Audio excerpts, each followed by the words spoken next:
Piper, I know you and desiring God, you're all into, satisfaction in God. Get that? Can't you just say, do you have to always stick in that word satisfaction? I mean, can you just say the inner essence of worship is having Christ as a greater treasure than everything in the world? Just leave out that word satisfaction. Why you got to stick that emotionally laden word in there? I feel really strongly about this. You might detect. 2 reasons. Number 1,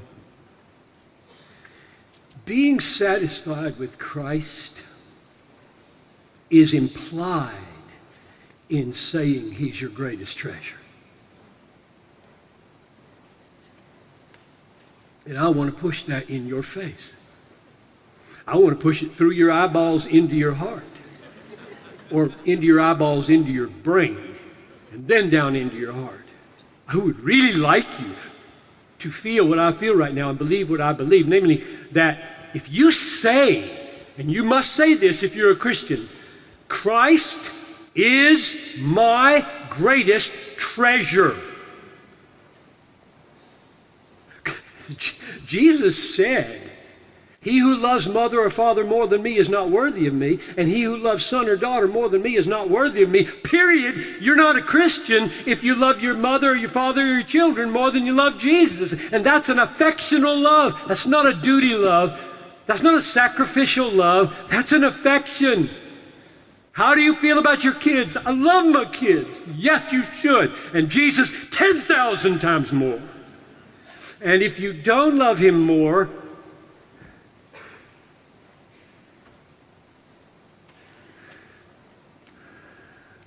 so my first reason for using the word satisfied is because it forces this issue. It forces people who are willing to use the language of treasure or commitment or belief while their hearts are going after stuff. You can watch it. You just watch them. Watch their lives. Jesus is a weekend thing.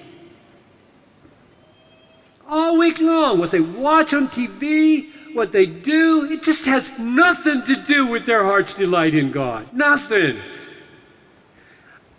I personally don't want to encourage those people to think they're Christian. My life commitment is to talk about the Bible in such a way that fake Christians feel fake. So that they can be saved.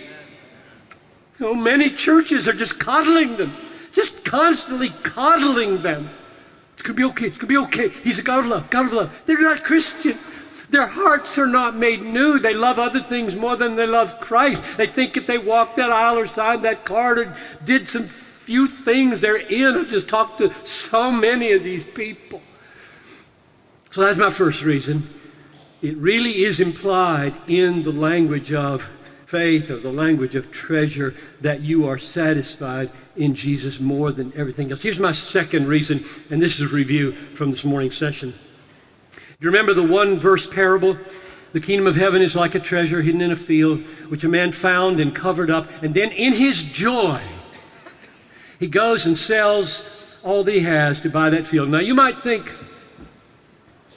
it would be very paradoxical, odd, if a person sold everything they had to have the kingdom, but they didn't do it with joy.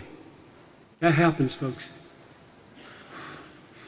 That happens. Okay, tell me what I need to do. Need to sell some stuff. Got it. I'm selling some stuff. How much should I sell? Well, Zacchaeus, half.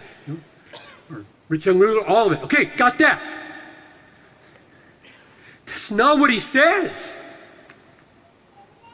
The kingdom of heaven, when the kingdom of heaven takes hold of you and the king is revealed in the rule of the kingdom, as the treasure hidden in the field, you don't just sell your stuff. You are happy to sell your stuff.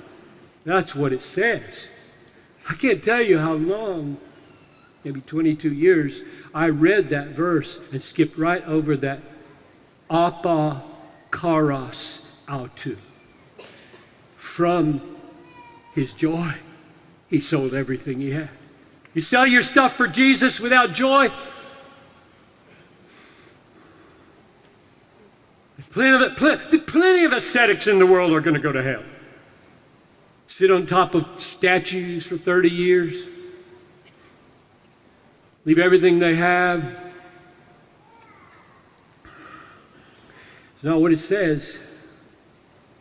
So, I use the word satisfy to make that unescapable. I'm slamming the door every chance I get on your escape from that.